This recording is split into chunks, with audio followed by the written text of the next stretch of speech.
Olá, amigos e amigas do canal de YouTube China Global News. É um prazer voltar a falar com vocês e agora trazendo mais uma entrevista de importância para a gente entender a complexidade do mundo atual. E hoje temos a participação do professor Pedro Costa Júnior, que você vai conhecer agora.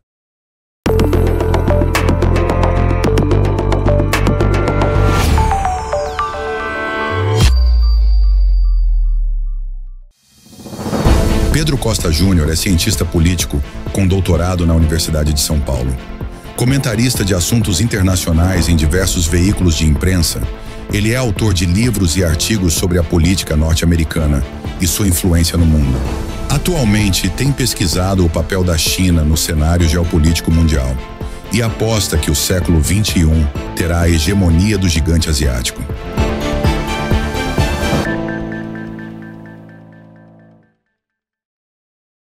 Olá, Pedro Costa Júnior, muito bem-vindo ao canal de YouTube China Global News. Obrigado, Marco. Um prazer estar aqui num canal tão especial, num espaço tão importante de discussões, ao lado do grande âncora, né? O âncora que, desde os tempos da USP, a gente já tem essa comunicação e que sabe conduzir como um timoneiro. Muito obrigado, mas aqui o convidado é você e vamos explorar você da melhor forma possível, porque esse mundo está meio turbulento, não é? Então eu gostaria de começar a nossa entrevista perguntando para você como é que você está vendo o cenário mundial com tantos conflitos, a questão da administração Trump, a China, enfim, faz aí um apanhado geral para a gente começar a conversa.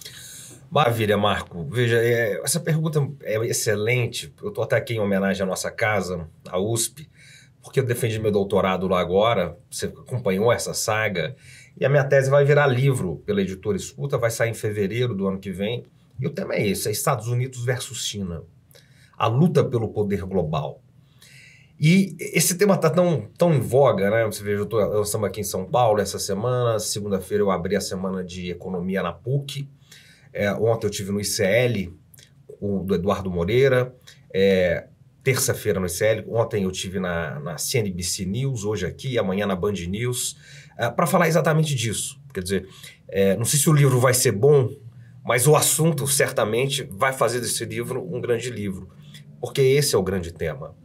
É preciso entender aonde nós estamos situados, mapear aonde nós estamos situados no sistema mundo, nesse exato momento, e nós estamos na disputa pelo poder global. Nós estamos no meio da disputa. O professor Beluso costuma dizer que as placas tectônicas do sistema internacional estão se movendo. Que nós estamos vivendo um momento análogo ao que foi a virada do século XIX, agora, nesse momento, do século XIX para o século XX. Ou seja, são mudanças muito profundas, muito estruturais. O que os Estados Unidos acreditavam no final dos anos 90, depois que venceram a Guerra Fria, depois do desmantelamento da União Soviética, da queda do Muro de Berlim, naquele chamado momento unipolar, na globalização como pensamento único e o liberalismo como vencedores, no fim da história, o que eles acreditavam é que o século XX foi um século americano, sem dúvida, indubitavelmente, indiscutivelmente.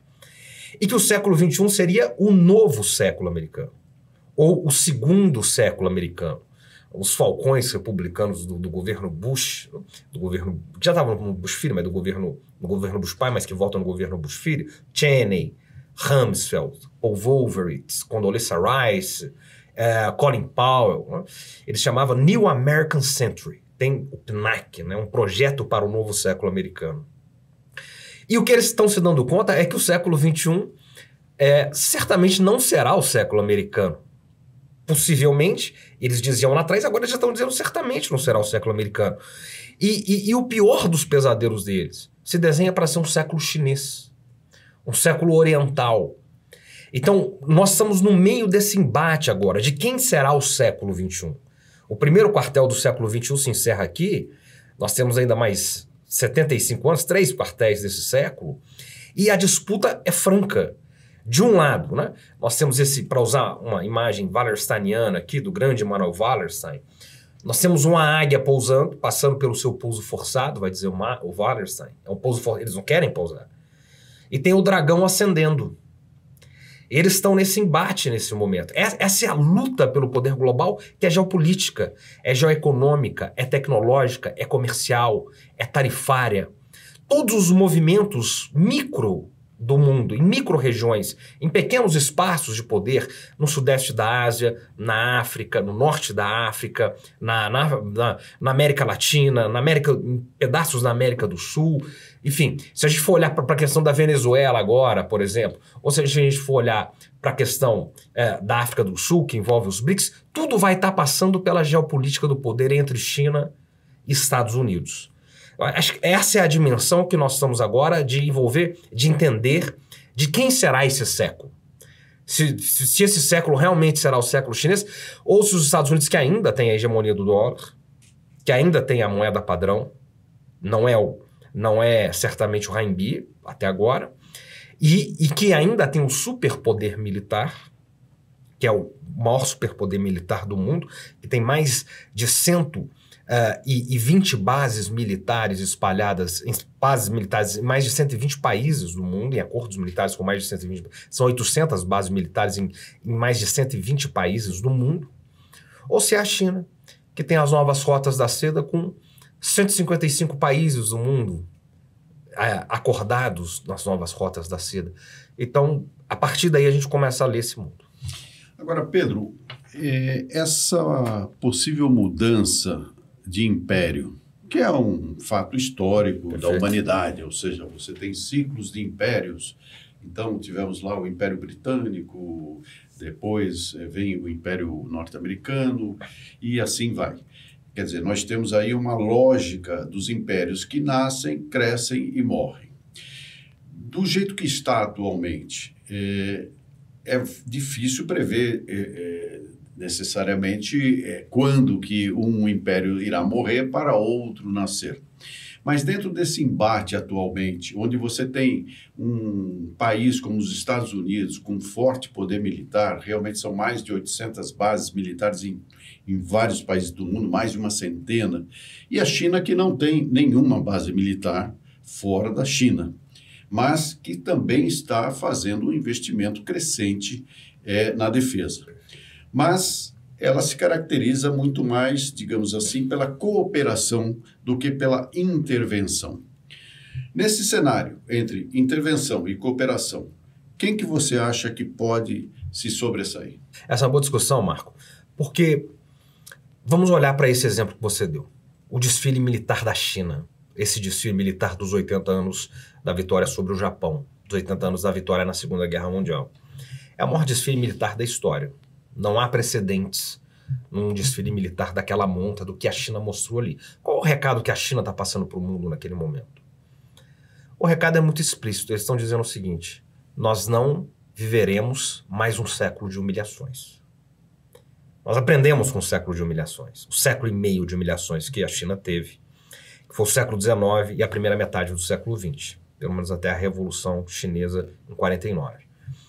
Então eles estão dizendo, nós aprendemos com aquele século. Não haverá na nossa história outro século de humilhações. Então, aqui está o poder das armas para dizer, não, nós não seremos invadidos novamente, nós não seremos humilhados novamente. O recado foi dado. A China, ela aprendeu com isso. E ela tem interesses muito claros. A China não tem uma política externa bélica, como você bem diz. Ela não tem uma política externa nesse sentido imperialista, como você diz. Agora, ela tem uma política externa que tem os interesses bem definidos. E nesses interesses, ela já deixou claro que esses interesses ela vai defender a todo custo. Nós estamos falando dos interesses do Mar do Sul da China, de Taiwan. São regiões que a China ela não vai provocar, ela não vai dar o primeiro passo, não provocaria uma guerra. Mas ela estaria disposta, digamos, a defender com todas as forças possíveis. Inclusive o Xi Jinping disse, não daremos o primeiro tiro. Exatamente, não daremos o primeiro tiro. Mas não deixaremos de responder ao segundo. Tem uma tradução, né, dessa frase que diz o seguinte, nós não daremos o primeiro tiro, mas eles não conseguirão dar mais o segundo tiro, porque a resposta vai ser brutal. Né? Então, pensando do ponto de vista dos Estados Unidos, da política externa americana, né, que eu estudo há muito tempo, né, O grande conflito é saber como é que eles vão lidar, como é que eles estão lidando já e como é que eles vão lidar com esse declínio que está acontecendo agora. Pensando nessa coisa também imperial, digamos assim, da ascensão e queda dos grandes impérios, como que os Estados Unidos vão saber se comportar ou não saber se comportar nesse momento? Então, por exemplo, uma das questões, você pegar os think tanks americanos, pegar os grandes estrategistas, os grandes leitores de política externa norte-americanos, uma das questões que eles vão apontar como sendo um ponto que pode sair do controle, unanimemente, eles vão para Taiwan. Porque eles acham que os Estados Unidos eles podem provocar a China de maneira indiscriminada para que ali aconteça uma confusão entre os dois, uma guerra realmente entre os dois. Ou seja, eles descartam uma guerra direta entre Estados Unidos e China, porque seria uma guerra nuclear, e isso é uma terceira guerra mundial, é o fim do mundo como concebemos. Mas poderia acontecer por motivos que, digamos, vão derramar o copo, vão transbordar o copo. Então, por exemplo, em questões do Mar do Sul da China ou em Taiwan, que eles vão provocando, até que dali pode escapar. A coisa, ela vai tomando forças. Nós vimos isso na Primeira e na Segunda Guerra Mundial. Você tem um assassinato de um austríaco que está passando no lugar errado, na hora errada, e as coisas vão acontecendo. Então, e um ponto interessante também, né, que isso é muito forte, né, Pivo, das últimas conversas que a gente teve, lá da época do meu mestrado, é que, pela primeira vez, os Estados Unidos eles começam a assumir o declínio. Mas assumem no alto da sua arrogância. Então, se a gente pegar, por exemplo, o Robert Kagan. O Robert Kagan, ele é um desses senhores de think tanks, que ora está no governo, porta giratória. Ora está no mercado, nas consultorias, ora está na imprensa. Né? Ora nas universidades, professor universitário. Ele é esposo da Victoria Nuland, que também é uma mulher de governo, think tank. Esteve agora, ela estava na praça em 2014, nas revoltas do Maidan. Ali no governo Biden, Obama, nos dois governos, enfim. É um casal muito influente no eixo de Washington. O Obama andava com um livrinho do Bobbitt, do Kagan, perdão. O Bobbitt é um terceiro companheiro deles que escreve como Kagan, na mesma linha. Como se fosse a Bíblia do Obama. Tava lá, Robert Kagan. Ele andava com... Então, é um sujeito também bipartidário, que influencia republicanos e democratas. O que ele está dizendo agora? E eu acho que isso aqui é importante, assim, essa tipo de discussão a gente trazer aqui no Brasil. Ele está dizendo o seguinte: tá bom, os Estados Unidos estão em declínio. A gente tem que assumir isso. Isso não é pouca coisa, porque eles assumirem isso do alto da nação eleita, da nação indispensável, do destino manifesto, da cidade acima da colina, não, dos ungidos por Deus nessa terra para vencer, para levar a democracia, liberdade, eles aceitarem um declínio é um grande passo do ponto de vista dos seus pensadores principais. A questão é qual é a resposta diante desse declínio. Qual a resposta? E aí ele diz o seguinte: mas não somos só nós que estamos em declínio. Ele vai dizer, a Rússia também está em declínio. A Rússia se isola, o Putin é um sujeito que vira as costas para o mundo, né? O que é uma falácia, porque se a gente pegar a exclusão do SWIFT, por exemplo, todo o sul global continuou, o sul global, ou a maioria global, como gosta de dizer a Rússia, que é o sul, mas o leste global, os russos dizem assim, continuou negociando normalmente com a Rússia. Por exemplo, o Brasil. Continuou, quem excluiu a Rússia, na verdade, foi os países do norte global, são os países da OTAN, são os países do G7. Esses países, ela não foi excluída do mundo. Você tem 12% do mundo que excluiu ela, o resto continua, tanto que a Rússia cresce mais do que a Europa. Ela continuou o seu crescimento, que direcionou para a Índia e direcionou para a China. Ela fez o pivô para a Ásia, que era o sonho do Obama, era pivotear a política externa dos Estados Unidos para a Ásia. Ele não conseguiu, quem fez isso foi o Putin, já em 14, quando começam as sanções pela anexação na Crimeia. Então ele foi pivoteando. Então eles dizem, mas a leitura que aí que percebe o equívoco. A Rússia também está em declínio. E a China também está em declínio. Então percebe que, mesmo assumindo o declínio, é de um ponto de vista arrogante. Então, Aí eu já consigo ler a tua expressão, mas por que a China está em declínio? Você está se perguntando, não é isso? Todos aqui estão se perguntando. Da onde eles tiram essas coisas, né? Eu estudo como o Império vê a China. Essa que é a jogada. E aí eles vão dizer o seguinte, a China estava indo muito bem. Fazia um trabalho formidável, era admirável, até a ascensão do senhor Xi Jinping. Quando o Xi Jinping chega ao poder, começa o declínio na China. Isso que é espalhado agora nesses centros de estudo. Começa porque o Xi Jinping, a China tinha um crescimento discreto, ele é mais vocal. É a diplomacia do lobo guerreiro, é a diplomacia do panda. Tá? Ele responde à altura, ele ataca no sentido de que se tem um ataque aqui, tem um contra-ataque à mesma altura, ele é incisivo, ele responde. É uma nova política externa da China. E o que o Xi está fazendo é levando a China para os tempos de Mao Tse-tung e de Lenin, lá atrás, na União Soviética. Então, são declínios imperiais. É uma era de... Eles não conseguem assumir como um declínio. É uma era de declínio. Tá? Então, essa é a arrogância que está por parte disso. De qualquer maneira, eles sentem o declínio. Aí entra o Trump. Porque esse declínio só é admitido a partir da ascensão chinesa. Eles só conseguem ver esse declínio porque eles são uma ameaça que não tinham antes. Porque qual que era a jogada, Piva? O que eles armaram depois da Segunda Guerra Mundial, durante a Segunda Guerra Fria, essa foi a genialidade ali da estratégia da política externa americana. É que quem era rival econômico não era um rival político e militar. E quem era um rival político e militar não era um rival econômico. Logo, a hegemonia deles nunca foi ameaçada de fato e de efeito, como a China faz agora. Então, quem era o rival político e militar? Era a União Soviética. Só que a União Soviética sequer era uma economia de mercado. Nunca foi uma economia capitalista. Então, nunca foi uma ameaça à sua hegemonia. Porque sabiam que naquele campo eles não tinham competidores. Na verdade, os competidores eram quem? Japão. Lembra nos anos 80? O Japão vai passar. Os carros japoneses nos Estados Unidos que provocaram um tremendo celeuma. Exatamente, né? A tecnologia japonesa mais eficiente, mais compacta e tal. E a Alemanha, que também, depois do Plano Marshall, né, foi embora. Só que eles nunca foram uma ameaça hegemônica, porque eles nunca foram ameaças políticas e militares, porque são países ocupados. Ocupados pela OTAN. Depois da derrota na Segunda Guerra Mundial, os Estados Unidos nunca permitiram que esses países tivessem exército de verdade, tivessem armas nucleares. São protetorados militares dos Estados Unidos e da OTAN.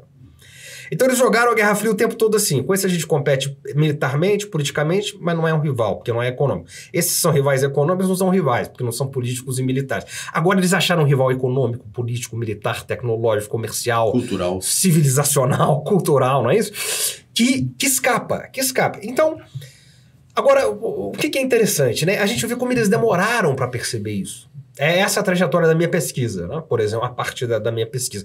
Porque eu estudo a política externa dos Estados Unidos nesse livro, para a China, de George Washington a Trump II, a volta de Trump. Ou seja, de 1776 a 2025, 2024, 2025. A volta de Trump. Então, toda a política externa dos Estados Unidos, desde a sua independência, como eles veem a China, como eles se portam diante da China, como eles, competem e ao mesmo tempo, trazem a China para o jogo, toda essa movimentação. Então, para encurtar, obviamente, eu não vou falar aqui de George Washington, do século... Mas você tem um momento chave nos anos 70, que depois a gente pode voltar aqui, que é o momento mais chave de todos, na verdade. Mas nos anos 90, quando os Estados Unidos vencem a Guerra Fria, que foi por onde a gente começou aqui, o Clinton, ele tentou no primeiro momento fazer uma espécie de blitzkrieg ali, sobre os chineses. E enquadrar os chineses como eles enquadraram a Rússia do Yeltsin e do Gorbachev. Neoliberalização absoluta, ele tentou impor essas regras à China. Só um detalhe, nessa tentativa do Clinton estava também embutida uma luta que os Estados Unidos promoviam supostamente para defender os direitos humanos na China. Perfeito, os direitos humanos, exatamente. Depois a democracia. Esse mesmo Bobbitt, vou pegar essa figura que é tão importante, ele dizia o seguinte, ele era conselheiro do Clinton, não se preocupe com os chineses. eles vão crescendo economicamente, à medida que eles forem crescendo economicamente, a democracia vai surgir naturalmente. É um fenômeno natural. O sol vai nascer e a democracia vai surgir. E eles vão esquecer Confúcio como se fosse nada da história. Né? Exatamente. Confúcio, Mao, a Revolução, não é isso? Então eles vão esquecer tudo. Então eles acreditavam nisso. E também tinha a pressão das empresas, as grandes multinacionais norte-americanas que estavam ganhando muito dinheiro na China. Imagina, nos anos 90, a China crescendo a mais de 10%, 2 dígitos, né? Aquela coisa. Então eles também pressionaram o Clinton, olha, você não pode comprar briga com os chineses. Mas, sobretudo, o que freou ele foi a resposta da diplomacia chinesa. Essa diplomacia de 5.000 anos de civilização.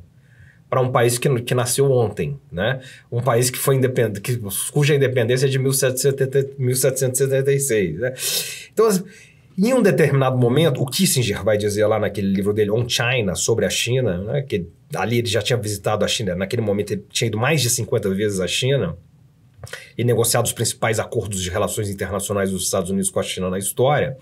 E ele vai dizer que nesse momento, que eles vão pressionar, os diplomatas chineses dizem o seguinte, olha, se vocês quiserem pensar que vocês vão achar algum Gorbachev aqui na China, ou algum Yeltsin, vocês estão equivocados, né? Tirem o cavalinho da chuva. Aqui vocês não vão achar nem um Yeltsin, nem um Gorbachev.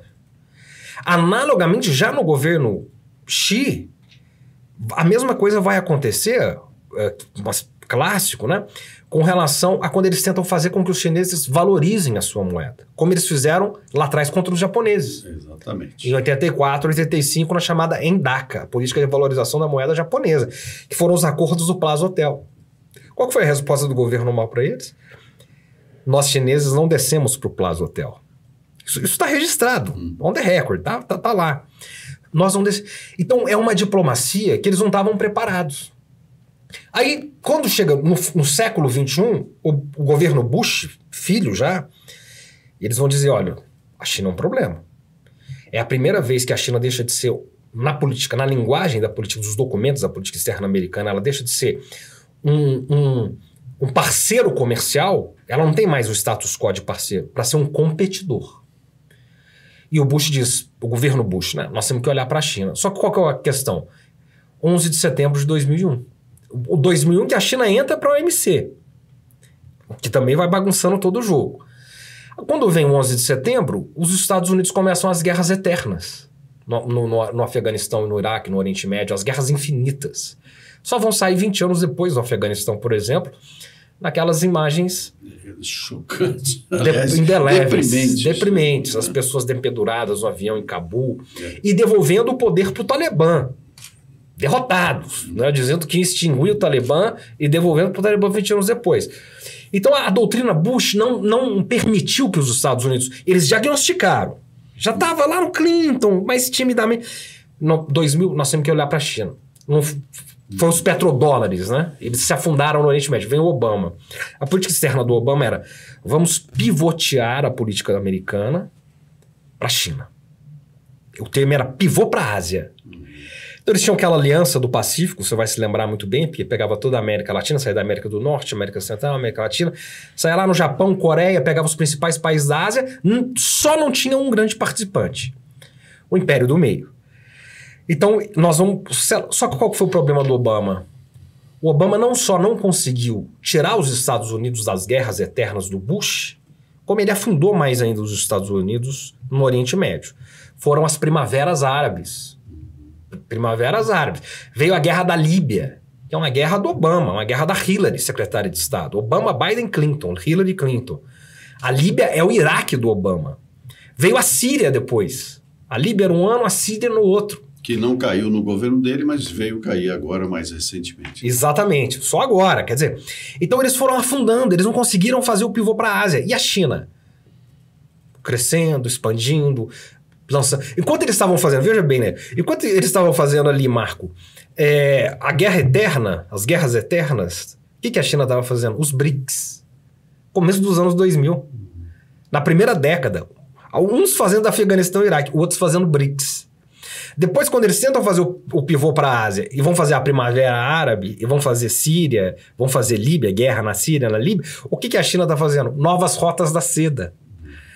Então é como Kissinger diz também, eles estão jogando Go, né? Eles não jogam xadrez, eles jogam outro jogo, né? O jogo eles vão dominando tudo pelas beiradas ali, né? E quando vê o mapa já é deles. Aí vem finalmente o Trump. Trump 1? Trump 1. Aí ele começa a guerra contra a China. Guerra comercial, guerra tarifária, guerra tecnológica, a guerra dos softwares, né? A guerra, enfim, geopolítica, geoeconômica.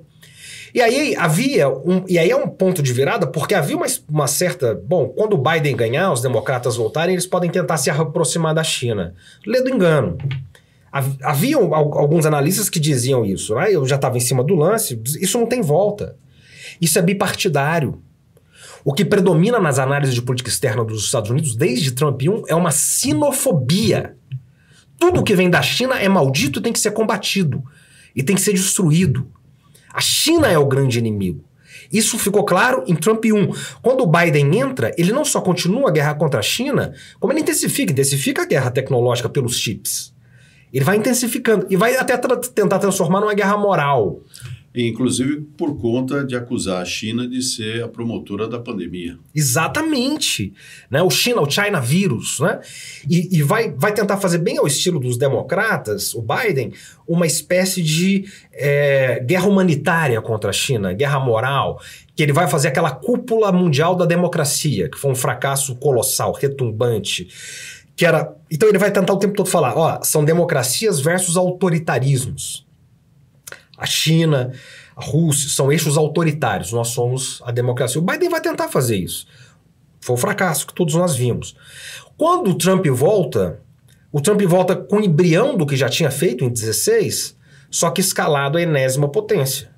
E mais, aí é importante, porque quando o Trump começa a guerra contra a China, ele pega relativamente os chineses, da certa forma. Que história é essa? Né? Os chineses de um pouco de touca, digamos assim.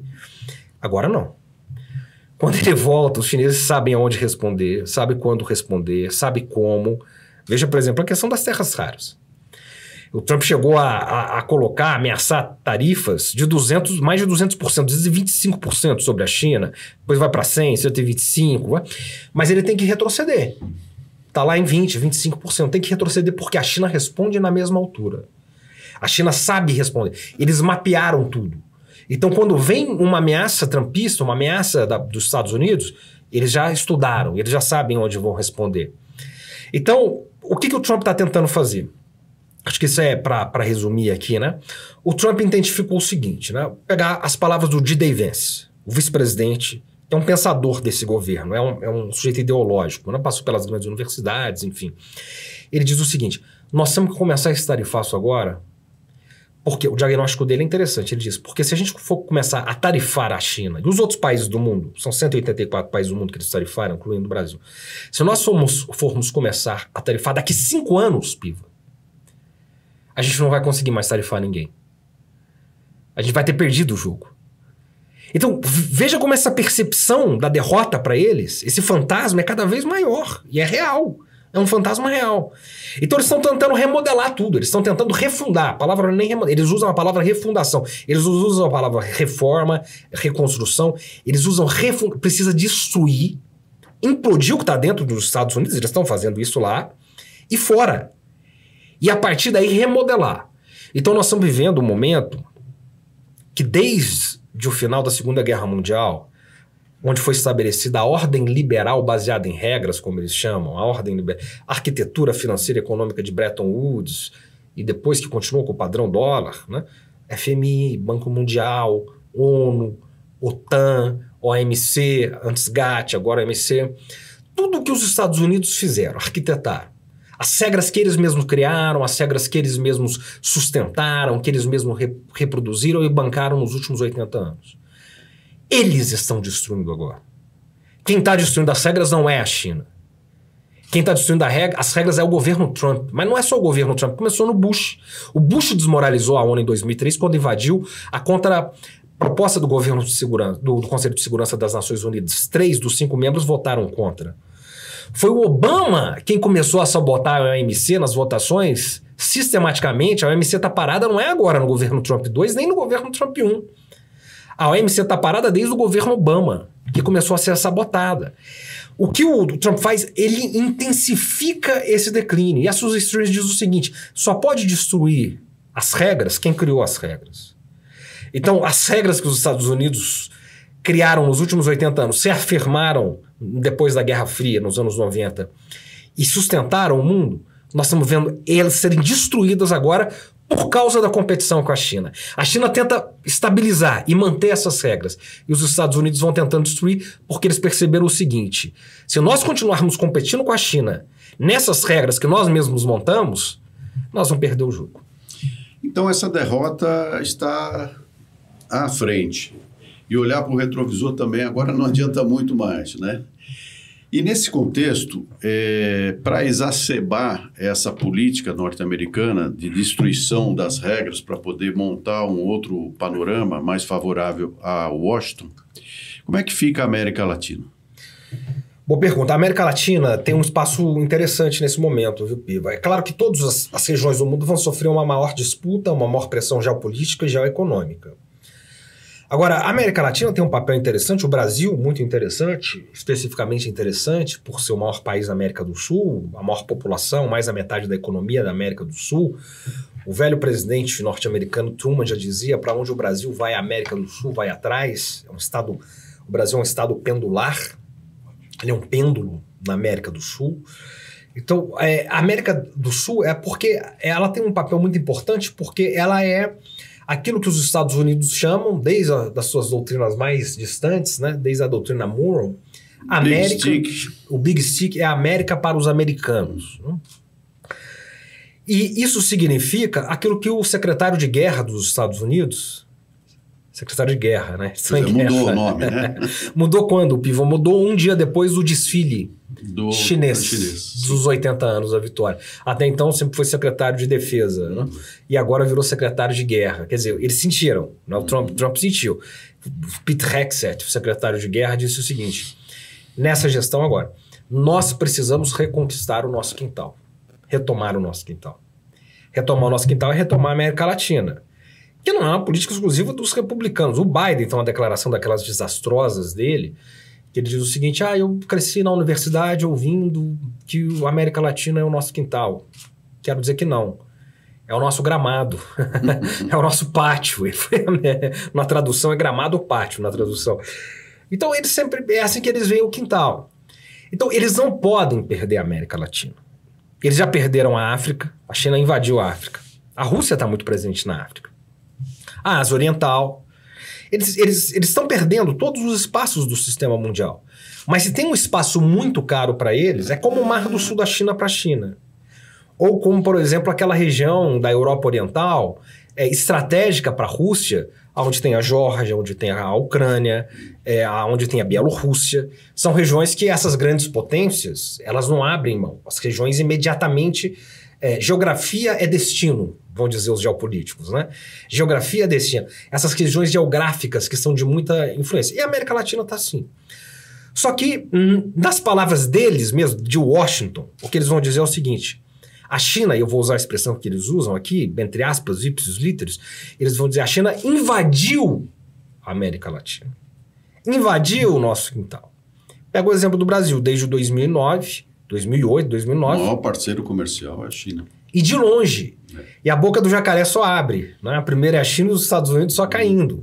A China vai ocupando o lugar que os Estados Unidos tinham nos últimos 10, 15, 20 anos. Então, isso também acontece no Chile. Se a gente for olhar para o Chile, acontece no Peru. Se a gente for olhar para o Peru, onde tem o porto de Xangai agora, que vai exportando direto para o Pacífico, é o pior pesadelo do ponto de vista estratégico dos Estados Unidos. E assim vai. A mesma coisa acontece na Venezuela, vai acontecendo em todos os países. Então, eles não podem perder aqui. Então, a América Latina tem um peso muito grande para os Estados Unidos. E, ao mesmo tempo, tem um peso muito caro para a China, porque sabe que aqui é um ponto nevrálgico para o poder americano. Então, Piva, se nós soubermos nos unir nesse momento, como já fomos unidos lá atrás, quando se criou a Unasul, no governo Lula 1 e 2, por exemplo, Samuel Pinheiro Guimarães naquela ocasião, Marco Aurélio Garcia, né, que fazem muita falta, e o próprio Celso Amorim e o presidente Lula. Foram essenciais para a criação da Unasul, o fortalecimento do Mercosul naquele momento. Enfim, se nós tivermos um projeto minimamente que nos leve à ideia de Bolívar, da pátria grande, de uma integração, de uma união. E essa integração ela é possível porque ela é possível fisicamente. Nós somos a região do mundo menos integrada fisicamente no mundo. Eu estava vendo uma pesquisa nesses dias, nós somos menos integrados que a África pobre, continental, na região subcontinental. Diz em termos de circulação. Exatamente. Então, e a China, as novas rotas da seda são essa integração. Você vê agora, Simone Tebet, numa declaração, voltando da China, uma entrevista clássica, né, que ela deu para a Carta Capital, ela diz, a China vai rasgar o Brasil e a América Latina de estradas. Né? Ela diz essa frase. E isso é integração. O Brasil e a CELAC também, feita durante o governo 1 e 2, que é a União dos Países da América Latina, você conhece a CELAC como ninguém aqui, a CELAC tem um acordo, uma parceria estratégica com a China. O presidente Lula, esse ano, estava na China, quando foi o encontro CELAC-China. Levou o Boric com ele e o Petro, presidente da Colômbia e do Chile. Estavam lá durante a cúpula anual entre CELAC e América Latina. Então, ao mesmo tempo, Piva, não acredito que seja o ponto da gente adotar um dos dois lados unilateralmente. Vamos pensar no Paulo Nogueira Batista Júnior, né? O Brasil não cabe no quintal de ninguém. O Brasil é grande demais para se aliar a um lado. Então, eu acho interessante voltar para Vargas, naquela política que ele fazia pendular e que foi importante para os nossos interesses nacionais. Então, o presidente Lula tem feito isso dentro das suas possibilidades. Falta um projeto nacional, como faltou em Vargas, né? Como tinha em Vargas e aqui não tem. Mas você vê que ele vai para o Trump, ele vai para o Xi, ele joga nos BRICS, né? Agora, com Biden ele fez isso muito bem, agora com o Trump ele tenta essa aproximação para quebrar as tarifas e tal. Então, é um papel especial que a gente tem nesse momento, que outras regiões do mundo não têm esse papel. Agora, ainda na América Latina, e em função da política do Trump, ele tem aumentado o tom, escalado retoricamente contra a Venezuela e agora contra a Colômbia também, inclusive chamando o presidente Gustavo Petro de narcotraficante. A América Latina tem uma característica que é um continente pacífico, ou seja, não há assim guerras entre os países, os conflitos se dão mais em nível interno quando existem. E como é que você vê esse panorama? Você acha que poderá Washington esgarçar ainda mais a sua pressão no sentido de promover algum tipo de conflito, até mesmo uma invasão militar contra um desses países? Olha, eu acho remoto essa possibilidade de uma invasão militar. Não é uma questão tão factível. No entanto, vou trazer o Wallerstein de novo para a conversa, né?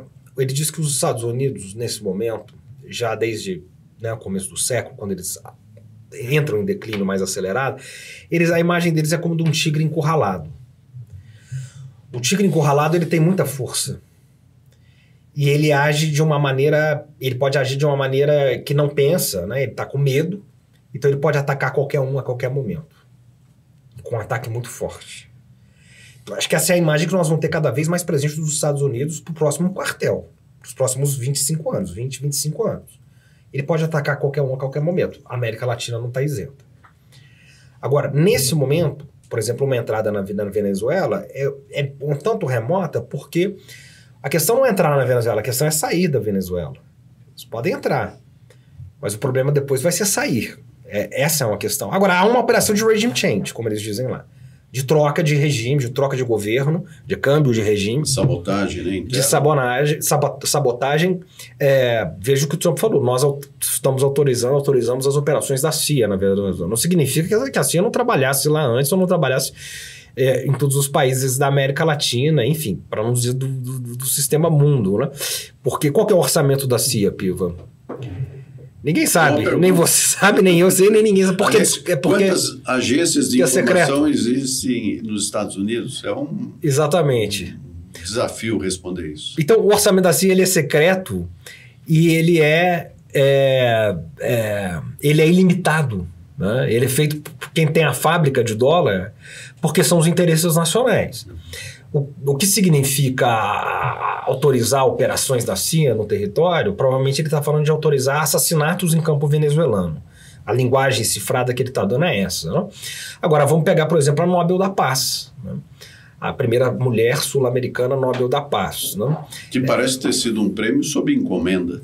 Exatamente. Foi uma indicação de quem? Do secretário de Estado dos Estados Unidos, quando ainda era senador da Flórida, o Marco Rubio, que tem filho de cubanos americanos, cuja pauta histórica da vida dele é a questão da migração, é a questão da latina, né? É a questão da aversão à América Latina.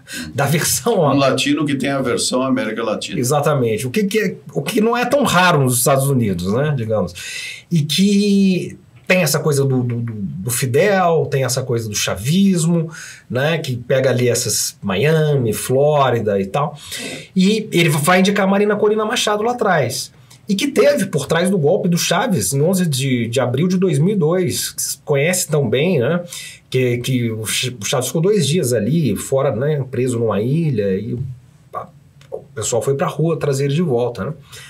E a Marina Corina Machado vence e ela dedica a quem o prêmio? Ela não dedica, exatamente, não dedica ao Mujica, né, latino-americano, ao Papa Francisco, argentino, ou uruguai. Ela dedica ao Trump, que é o candidato a Nobel da Paz, digamos, do ano que vem, que está aí pro ano que vem. Ela está abrindo o caminho, dedica ao Trump. Então, a candidata, né, do Trump, né, o plano que está por trás é tirar o Maduro e colocar a Marina Corina Machado no poder. É isso que está por trás do que está acontecendo na Venezuela agora. Agora o Brasil tem um papel muito importante, porque lá atrás o Brasil era uma espécie de colchão de estabilidade contra as ofensivas do governo Bush, contra as ofensivas dos governos democratas. O Brasil fez aquele grupo de amigos da Venezuela, países amigos da Venezuela. Então vinha, digamos, aquelas intifadas de Washington sobre a Venezuela. O Lula entrava na frente e dizia, pera lá, eu falo com o companheiro Chaves, eu falo lá com Maduro, e vamos segurando, né? E então agora o presidente Lula já deu declarações, né, no sentido de que é inaceitável, obviamente, uma intervenção estrangeira aqui na América Latina, e o Brasil volta a ter um papel importante. Por isso essas reuniões com o Marco Rubio agora, reunião com o próprio presidente dos Estados Unidos, porque o Brasil passa a ter essa liderança importante. Agora, uma pergunta para você que entende bastante da política norte-americana e que está na cabeça de muita gente. E aí a gente já vai para o encerramento da nossa entrevista. Afinal, quem é Trump? Pô, ninguém nunca me perguntou isso. Essa é uma pergunta extraordinária, né? Olha, eu vou trazer 2 dimensões, assim, né? No plano pessoal, eu acho que a melhor síntese, assim, a melhor definição, a melhor guia para entender o Trump, mapa de leitura do Trump, é aquele best-seller dele, A Arte da Negociação, dos anos 80. Essas negociações que ele faz agora no tarifaço, desde Trump 1 e agora no Trump 2, tá lá, tá tudo lá. Aquele ele tem as leis que guiam a vida dele aí. Então, essa estratégia de negociar, a questão de sempre pôr o bode na sala, sempre pedir uma coisa exorbitante para depois renegociar nos termos que ele seja favorável. Então, uma coisa que ninguém fala sobre o tarifaço, quase ninguém fala, é que os Estados Unidos venceram nesse sentido. O Trump venceu. Então, ele jogou lá 50% contra a Coreia, vamos pegar os países aí da Ásia, o Japão. Aliados, inclusive. Aliados, o Japão, os países da Europa. Então, foi aquele frenesi. Fala, pô, 60% contra a Coreia ou contra o Japão, 40%, 45%, são impraticáveis. Uma taxa de 50% é impraticável. Você não tem mais comércio com o Brasil ou com Estados Unidos e Japão, uma taxa de 50%. Aí depois o Japão vem sozinho e tal, vem a Europa e renegocia em taxas de 25%. Ou de 20%. Não tinha, era 0, ou era 5, era irrisório, era 2,5%, e agora é 25%. Saiu do lucro. Então, tem um método aí. As coisas que mais me irritam na imprensa sobretudo os analistas mais ligados ao Partido Democrata, aqui e lá, que dizem o seguinte, o Trump é uma criança de 5 anos, com um ego, é um megalomaníaco, e que sai fazendo... Essa é uma leitura cega. Né? Ele é tudo isso mesmo, mas não é isso. Tem uma estratégia, né? Uma estratégia no trumpismo. Então, você pega essa questão da arte, né, da negociação, você vai vendo... Então, ele é um businessman, é um sujeito que não entende de geopolítica, nunca leu um livro de história, um livro sobre estratégia política. Temos alguns similares aqui no Brasil. Temos vários similares. Mas ele tem essa coisa da negociação. Ele lidou a vida inteira com as piores raposas de Wall Street, de Manhattan, de Nova York, de Atlantic City, né? Então... dos cassinos dele, Las Vegas, né? Ele conhece o pior tipo de gente, né? Ele é um deles, né? Ele é o pior entre os piores, digamos assim. Mas há uma estratégia que move, que é essa estratégia, eu acho que é a segunda dimensão. Essa é a primeira dimensão desse businessman, um cara distinto, um cara que é de negociação, que não tem uma visão de cultura, de política, de geopolítica. Até só para dar um relato aqui, quando ele foi eleito no primeiro governo, o Kissinger subiu lá, na Trump Tower, quando ele estava montando o governo. E isso aí também está documentado e tal. O Trump comendo um hambúrguer, uma french fries, aquelas bacias de batata frita, uma Coca-Cola de 2 litros. E o Trump ficou ali 2 horas, o Kissinger dando uma aula de política externa para ele. E aí ele falou, explicou o que ele fez durante a Guerra Fria e tal. E aí o Trump tenta fazer alguma coisa que é uma espécie de Kissinger às avessas. Ou seja, lá atrás o Kissinger, ele trouxe a China, isolou a União Soviética e ganhou a Guerra Fria 20 anos depois. Fez isso em 70. O Trump agora, desde do 1 já, ele tenta trazer a Rússia, veja como ele trata o Putin, veja como ele lida com a Rússia, para trazer a Rússia para o seu lado, para isolar a China, deixar a China isolada. É uma estratégia, tá lá, tá clara, é possível ler ela, é possível mapear ela. Ela tá declarada, na verdade, e já vem de Trump 1. O problema é que, diferente de lá atrás você teve uma cisão sino-soviética. Agora não. Agora você tem uma aliança chamada de sem limites entre Putin e Xi. Uma parceria estratégica sem limites, desde 2022, assinada, desde fevereiro de 2022, entre Pequim e Moscou. Então, não dá para quebrar essa... assinado. Está assinado, exatamente. E é reiterado constantemente. Constantemente o Xi vai para Moscou, o Xi que quase nunca sai da China, né? Essa visão do Império Oriental. O Putin vai para Pequim constantemente, mandam seus assessores, o Lavrov, o Wang Li, eles estão sempre reafirmando esses acordos e ele se torna cada vez mais forte, cada vez mais intenso, ao contrário do que os Estados Unidos, o Ocidente apostava. E, uma semana depois dessa aliança ser feita, eu publiquei um artigo nos BRICS, no site dos BRICS, lá na Rússia, enfim, dando a minha visão sobre como o mundo mudou, né? Esse, para mim, é o maior acordo geopolítico do século XXI. E o que se lia na mídia ocidental aqui, nos grandes jornalões, enfim, desses analistas, é que uma semana depois ela estava fadada ao fracasso, essa aliança. E de lá para cá o que nós vimos é só uma aliança maior. Mas o Trump, ele tenta fazer um Kissinger às avessas, lá nos Estados Unidos eles chamam isso de Nixon reverso, tanto faz, né? Eu, enfim, chamo de Kissinger às vezes porque eu escrevi isso. O autor é isso. E ao mesmo tempo, ele tenta destruir as regras. Isso é um método também. A estratégia, vamos lá em 70, a estratégia do próprio Kissinger, que depois ele meio que admite que digamos, estava sendo surpreendido ou enganado ou superado pelos chineses, que ele não estava se dando conta do que estava acontecendo. Ele vai dizer, né, aquela tradição milenar estava engolindo ele, o Nixon, ele não sabia, eles achavam que estavam ganhando. Eles ganharam mesmo a Guerra Fria. Só que tinha uma coisa muito maior acontecendo. Tinha uma civilização chamada China engolindo ele. Como, por exemplo, eu disse lá, aqui não tem Gorbachev, aqui não tem Plaza Hotel. E foi se manifestando. Novas rotas à seda, BRICS, tudo isso. Organização para a Cooperação de Xangai. Mas a estratégia deles vamos enquadrar a China na ordem liberal, baseada em regras, e à medida que ela for se enquadrando, ela vai ser mais um competidor que nós vamos derrotar. Acontece que a China não se enquadrou a essa ordem. Ela usou essa ordem para se enquadrar aos interesses chineses. A China não aderiu ao neoliberalismo. A China não abriu seu mercado de maneira insensata e irresponsável. Lá realmente não teve nenhum Gorbachev. Então a China foi usando isso a seu favor e entrou na OMC, entrou nas organizações mundiais principais, foi incorporando os mercados do mundo.